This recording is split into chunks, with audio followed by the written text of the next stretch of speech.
most amazing fam, let's chat about some scary movies. Today, Annabelle. Yes sirree, Annabelle is one creepy doll. She is so creepy, she even got her own movie, her own series of movies even. And yeah, it is based off a true story. So today I'm your host Abby, and I'm gonna tell you those stories, the scary ones of Annabelle, as well as some other scary Annabelle experiences in this video. Top 10 scary Annabelle sightings. If you haven't seen any of the movies, I'm only mentioning one movie scene, so there will be minimal spoilers. But I will be giving you a bit of history on the doll itself that the movie is based on. Right before we get into it, I'd like to remind you to check out the new channel Top 10 Central for some really fun stuff they're doing over there that you do not want to miss on. Just do it. Alright, that being said, let's jump into this video. At number 10, we have scary behind the scenes moment. So on the set of Annabelle Comes Home, McKenna Grace had her own scary Annabelle experience. She said she hadn't been scared in the scenes when she was acting scared, but she did have that one scary experience that made her think twice. She said on one of the first days she came and looked at the house they built on set, during that rehearsal, her nose started pouring blood. The lights were off on set since they were resetting something, and she called out, "There's blood!" Imagine hearing McKenna Grace, an actor when it comes to scary things, calling that out. Bit scary, bit scary. But the bleeding stopped once she stepped off of the set to get a tissue. She said it felt creepy to her, but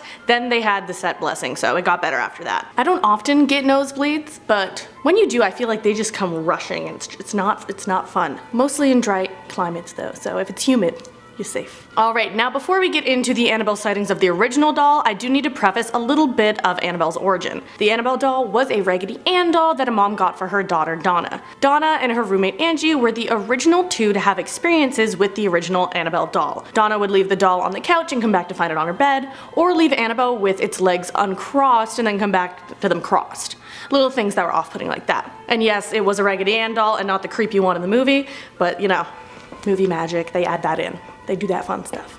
Yeah. But anyways, that explanation brings us to the start of the origin of Annabelle. At number 9, the parchment paper. So after those subtle changes to Annabelle throughout the day, things only got stranger. Neither nurse kept parchment paper in their apartment, and yet they would find pieces of paper left around the house. It would be in child's writing, and they found little notes saying "help me" written in crayon. Other accounts say the messages read "help us" or "help Lou." And while this is definitely unusual and something that would scare me, Donna still had a sentimental connection to the doll as it was a gift from her mom, and she didn't do anything about it just yet. But if I find little notes around my house, I'm already saying, get this thing out. I'll say, Mom, give me something else. Maybe a Barbie. I don't know. Just not. I'm a little scared. But moving on, number 8, blood on the bed. So then one night Donna came home and the doll moved to her bed from where she left it before. Nothing too off, this had been happening. But then she looked closer. Something felt different this time. Upon inspection, the doll had what looked like blood drops on the back of its hands and its chest. At this point, Donna had to be wondering what was going on. The blood came out from nowhere. Just blood on a doll. On her bed. Not cryptic at all. But even after that, it took one more event for Donna and Angie to decide it was time for more of an intervention. First the notes, then this bloody doll. I don't know. Number 7, breakfast nook and medium. So the nurses were eating at their breakfast nook when they say Annabelle's little cloth arms levitated onto the table. Okay, sweet I guess. It was as if Annabelle wanted just to join for breakfast. This made the nurses finally decide to ask for help and contacted a medium because they're like, oh, you saw that too? Creepy. Yeah. So that medium told them it was a young girl named Annabelle trapped in the doll's body. She said the girl had most likely been killed outside the apartment complex in a car accident. And that is how Annabelle got her name. But Annabelle's actions only got more sinister from there, and it made the girls realize that it might not be a little girl trapped in the doll's body. Maybe something a bit worse.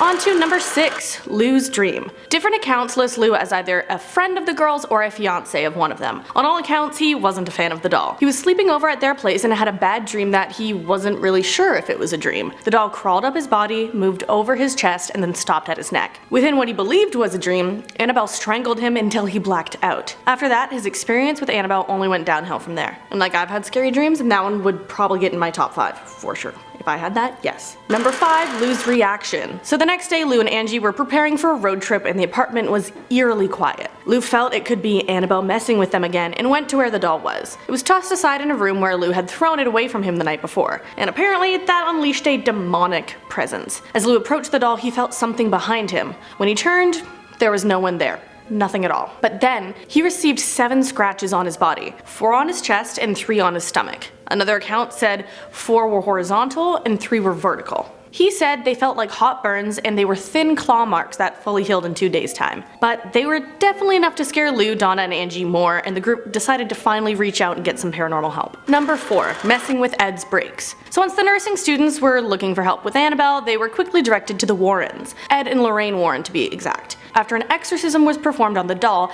Ed brought the doll home for safekeeping. On the drive home, strange things started happening. He experienced car trouble, like his brakes and steering failed repeatedly, and then he claimed the car was on the verge of colliding with another vehicle many times. This meddling didn't stop until he threw holy water on the back seat where the doll was and made the sign of the cross over it. That seems like a pretty powerful thing for a doll to do, and yeah, he must have been a great driver then if he was like fixing that control, because if a steering wheel fails, it's very heavy. Just saying. Number 3. Hatred for clergymen. So apparently, Annabelle the doll didn't really like the clergy. Father Jason Bradford was called upon to perform another exorcism on the doll for the Warrens. The doll had been levitating and appearing in rooms after it had been locked away from them. And the exorcist saw the doll and he picked it up and said, "You're just a rag doll, Anne, you can't hurt anyone," and tossed the doll back to the chair it was seated on before. With all that the Warrens had been experiencing, they warned him that it wasn't a wise thing to do that to Annabelle. And the priest found out why. On the priest's way home, his brakes failed as he entered a busy intersection. It resulted in a nearly fatal accident with a tractor trailer, and he told the Warrens that he saw the doll in his rearview mirror right before the crash.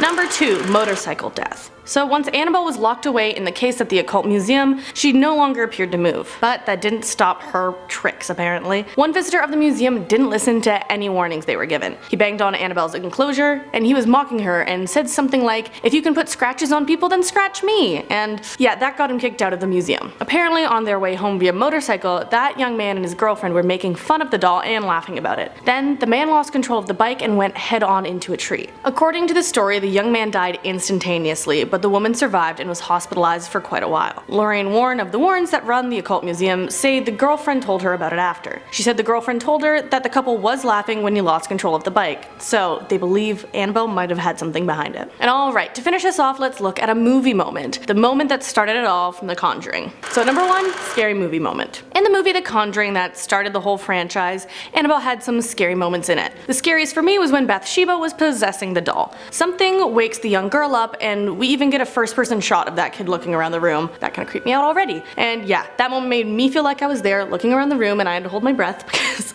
I don't do scary movies. So as I held my breath in anticipation for what's happening next, this poor child is looking around the house for her parents and a dark presence takes over the house, and then it cuts to, there's the doll in the rocking chair, rocking away, creepily sitting there, and then the doll slowly turns to look at the girl, and I at that moment couldn't take it anymore because that introduction just killed me. I was petrified, and yes, I'm a big baby, I get it, but then Annabelle disappears and that's it, and then the rocking chair just gets thrown, and that was enough to scare my wits out of me. I can't do scary movies. But yes, that Annabelle sighting situation, too much for me to handle. But there you have it, that was top 10 scary Annabelle sightings, and I hope I never have a doll try to do stuff like that to me because I could not. Nope. Done. It's like Toy Story gone wrong with all the stuff it was doing, moving around, making you second guess yourself and what you're seeing, messing up with car brakes so you get into accidents. No thank you. But anyways, thank you for watching. I've been your host Abby, and until next time, keep an eye out for dolls, make sure they don't do anything creepy. Goodbye. Sorry, I'm running late. Okay. Oh, I do? Okay. Woo. Actually, woo. There's one. Just that. Fiance. Fancy fiance. Woo. Cool. I just ate lunch, so sorry for the burp. Fiance. How do you say it?